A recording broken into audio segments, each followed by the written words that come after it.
I'm very intrigued by the Eagles and what they do. Their offensive line, arguably one of the best in the NFL last year. It's just gotten better, and the defensive line is going to be better too. So that's going to be interesting. Um, you know, in the East, in the NFC, if I had to take a team, I'm going to take the Philadelphia Eagles right now.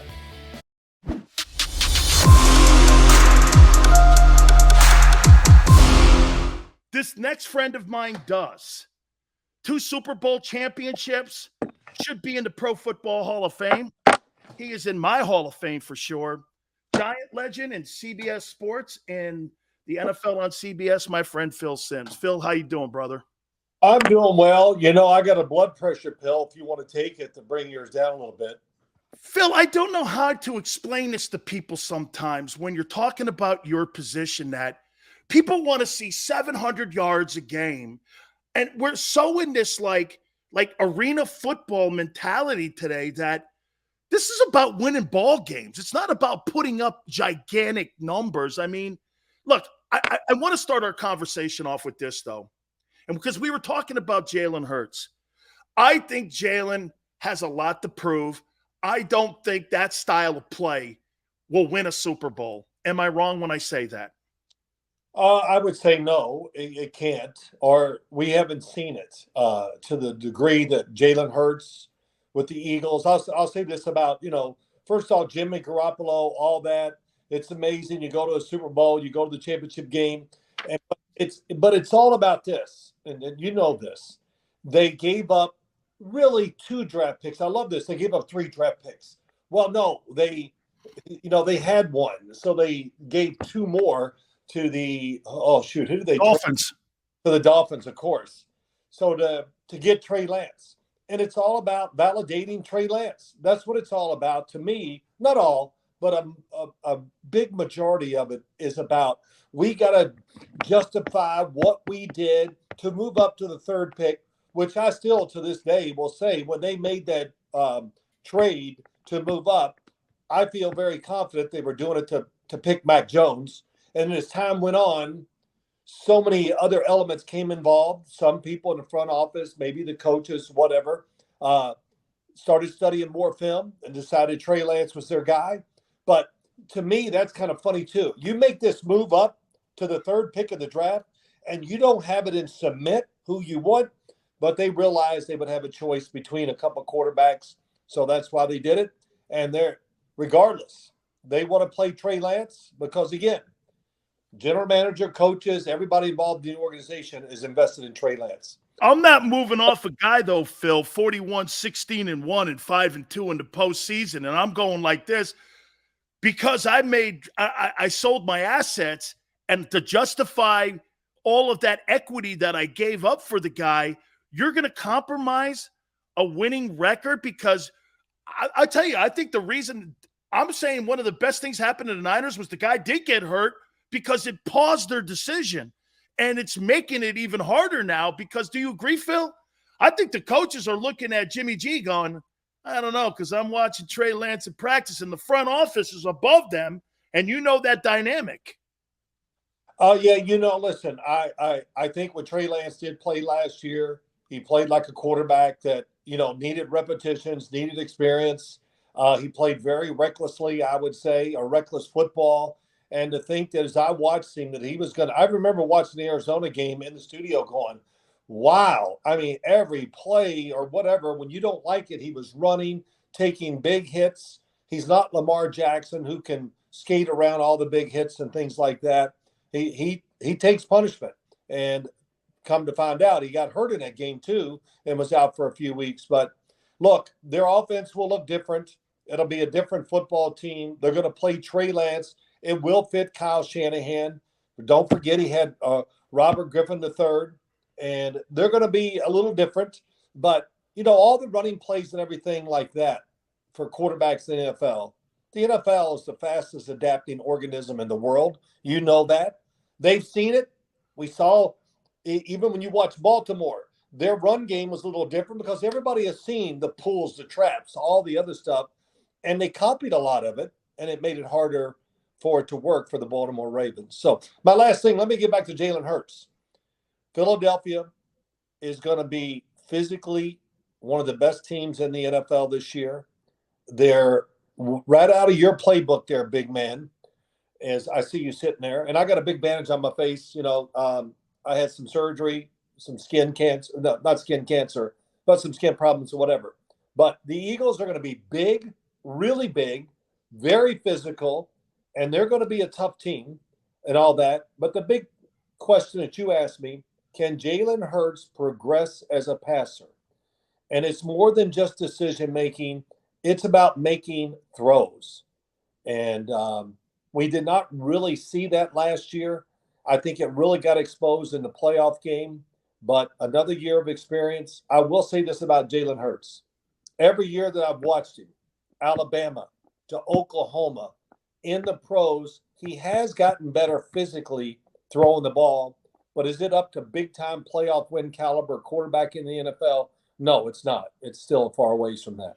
Phil, help me out on this one too. Just because you add an asset like A.J. Brown on one side, if you're still having issues with progression reading and with the way that the Eagles are going to go into the offseason here, they're already saying, Nick Sirianni in the front office is saying, we're going to have limited practices because we're trying to get our guys to September.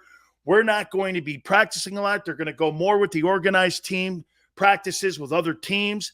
Boy, I'll tell you what, when you're progression reading and you're learning how to do that, you need repetition. If I needed repetition to play a 3 technique, quarterbacks need triple that to be able to find progressions and read, pre-snap reads, moving guys over with their head, sliding and creating passing lanes that we're all told on defense, some of the great ones do. You don't have to take off and run for the chains to create great passing lanes. Roethlisberger was great at that.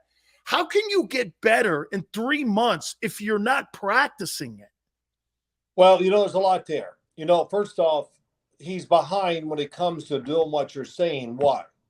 Because he can run. So when the quarterback sees a little trouble or doesn't see it clearly, and if you have that ability to really run, which I think he is a big, strong, physical runner who does take care of himself, then, why sit in there and try to figure it out? Let's just run and get 5. And then we all go, oh, my God, he's a dual threat. And, I love how everybody gets it.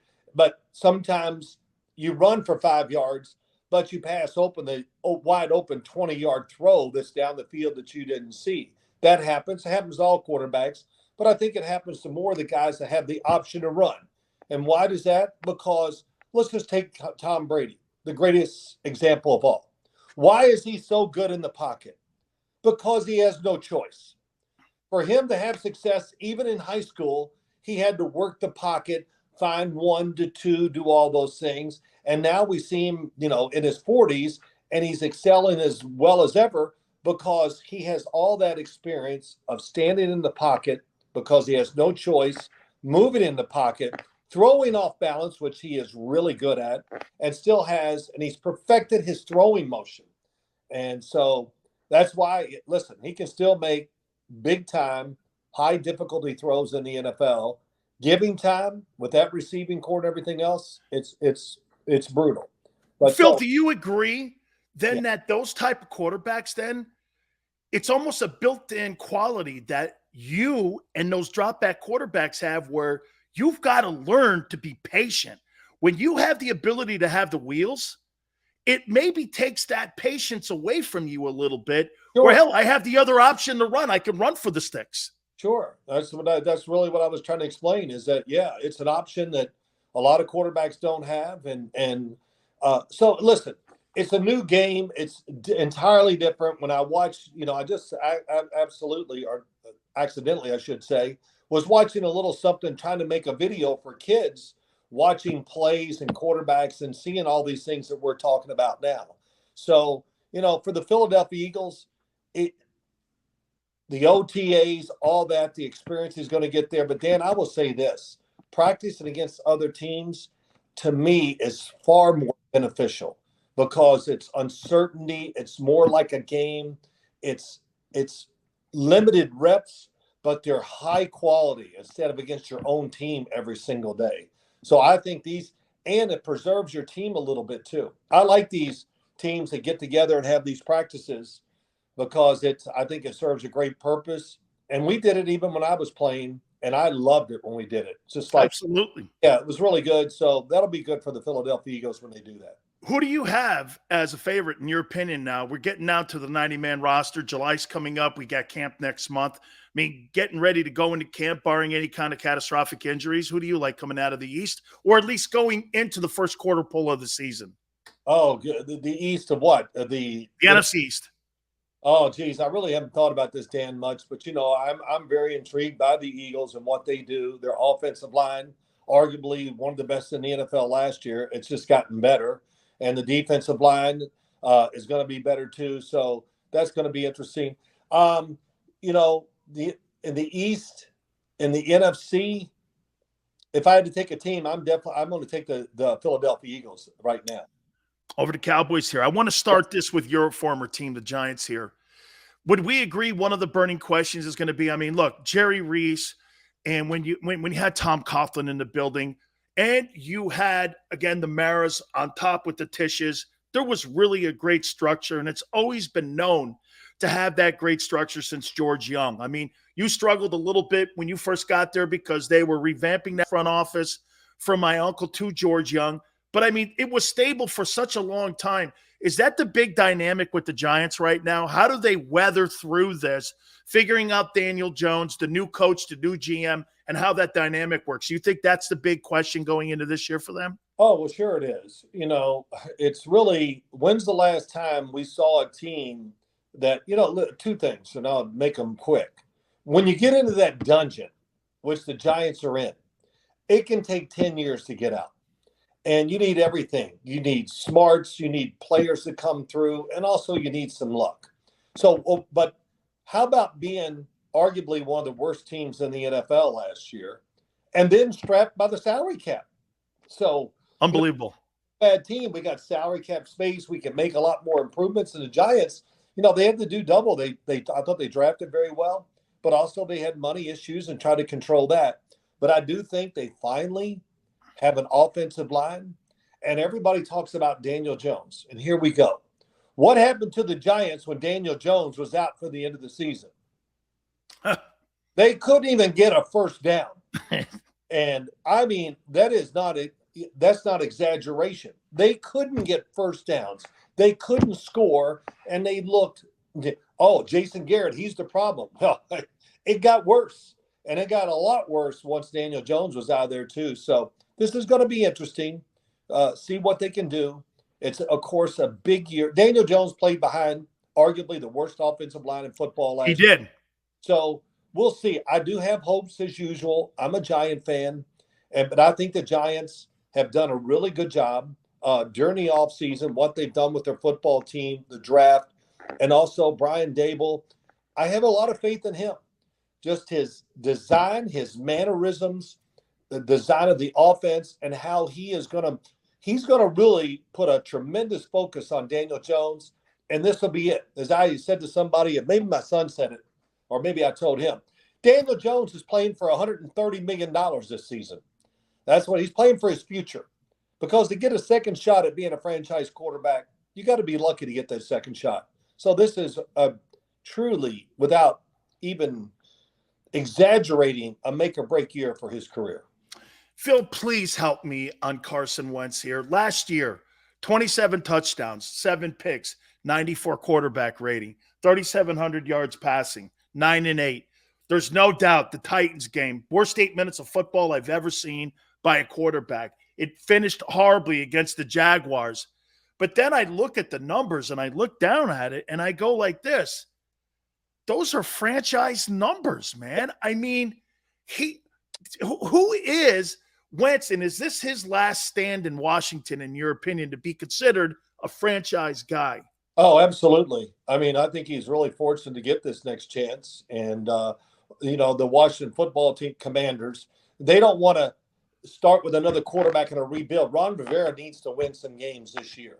So we'll see what he can do. But last year, the pass protection by the Indianapolis Colts and their unbelievable offensive line was not that good. He missed too many throws. He underthrew so many deep balls, because I watched every one of their games during the year. And there were some good moments. He's tough, all that. But I'll just say this to you. He didn't take advantage of all the things that come with being a quarterback in the NFL. This is just my assumption, is that you can influence players mentally, physically, with your leadership, with your communication, with being tough or being nice, whatever it is. You have to know how to handle players that way. And I don't think that's a great skill he has. But maybe third time's a charm, and he'll find a way to be a really good teammate, communicate with his guys, and drive them to be better. As I watch all these quarterbacks in the NFL now, and especially when I was doing games, I'd be around them, and I would leave the buildings and go, wow, the quarterback, whoever it was, the good ones, of course, just go, they got control of the team. They use their position and power to influence guys to be better. They put pressure on coaches, all those things. And I don't know if Carson Wentz has all those intangibles, but it's a big deal, I think, when you talk about quarterbacks in the NFL now. A couple last questions for you, Phil, but I'll tell you something here. I'm going to tell you my favorite moment that you had for me as a quarterback. Wasn't in a game. Wasn't in the game. I'm going to tell you where it was. I remember this, and I'm sitting there, and I'm at the University of Miami, and I'm watching you do this. Guy came up and asked you a question about Lawrence Taylor when he came back off of suspension. And he asked you a question. I forget, it could have been Warner Wolf or one of them guys in there. And he goes like this, what do you make? And he goes like this, well, we're hoping everything comes back and everything's all good. Well, Phil, he goes, I gave you my answer. I told you my answer, and we're hoping everything, we're praying for him. We're hoping everything works out for him here. Enough of it. I already told you. That kind of stuff right there, Phil, to me, that's the stuff that your teammates look at and go like this. This dude's got my back. So when this guy's getting knocked down, he's got the double chin strap because he's getting his ass kicked. Is that the stuff you're saying that Carson Wentz has to work on? Is that kind of locker room stuff? And you did that without even knowing. It was just you because that was your presence. Well, yeah, I mean, that's kind of what I'm talking about. I think, you have to have your teammates' backs.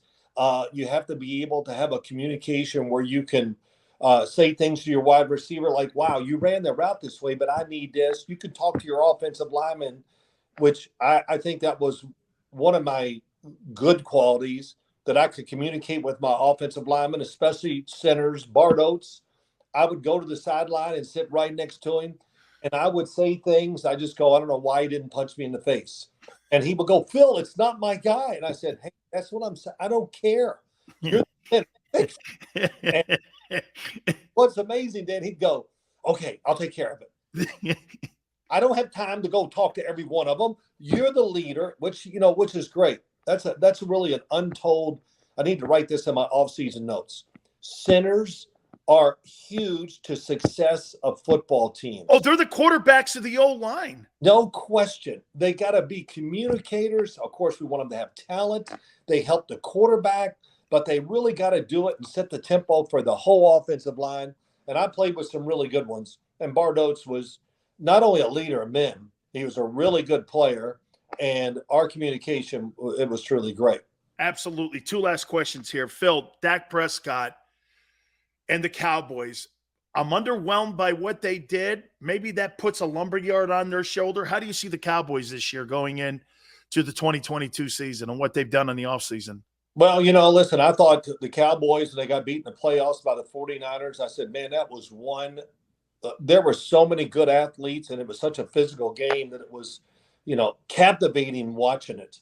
And the Cowboys, so many good parts. But, the big thing is, we all know the offensive line's not what it used to be. They can't overpower people, all the stuff where they dominated the pace of games and the physical part of it. When you have a really tough physical offensive line, you're usually going to have a really tough physical defense too.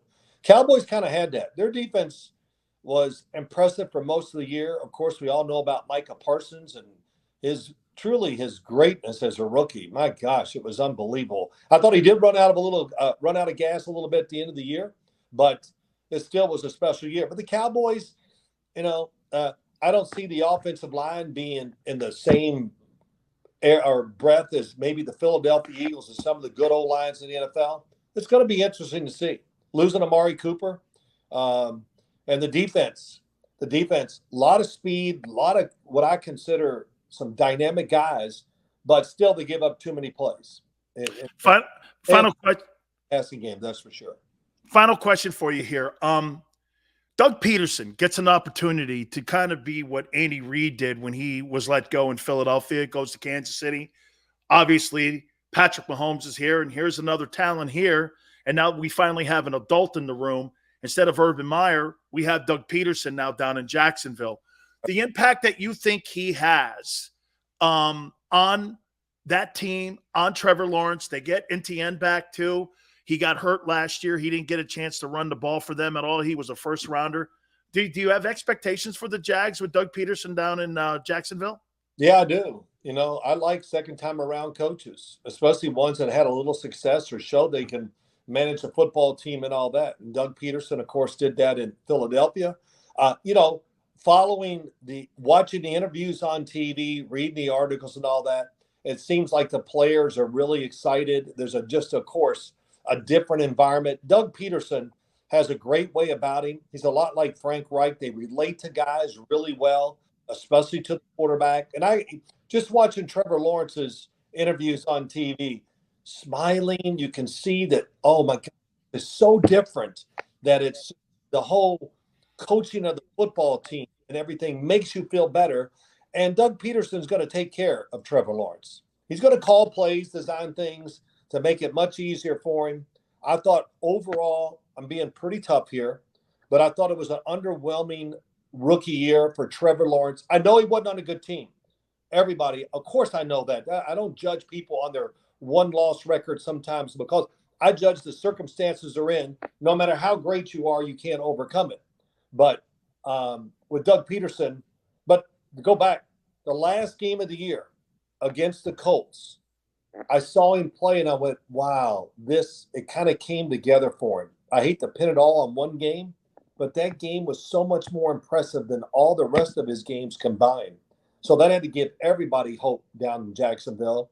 And it has to put Trevor Lawrence in a great frame of mind, especially going through the offseason with Doug Pederson going, wow, this NFL is going to be a lot easier for me this year than it was last year. So I believe in Doug Pederson. I think it was a great hire by the Jacksonville Jaguars. Phil, I got to sneak one more in on you. Josh Allen, I got number one.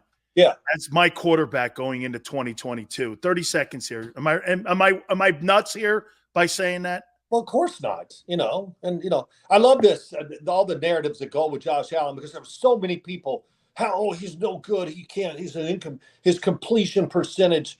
Oh, well, completion percentage a lot of times just become a factor of your decision making. Are you willing to take the shots and take chances? Or are we going to be Johnny Checkdown? He was not that guy.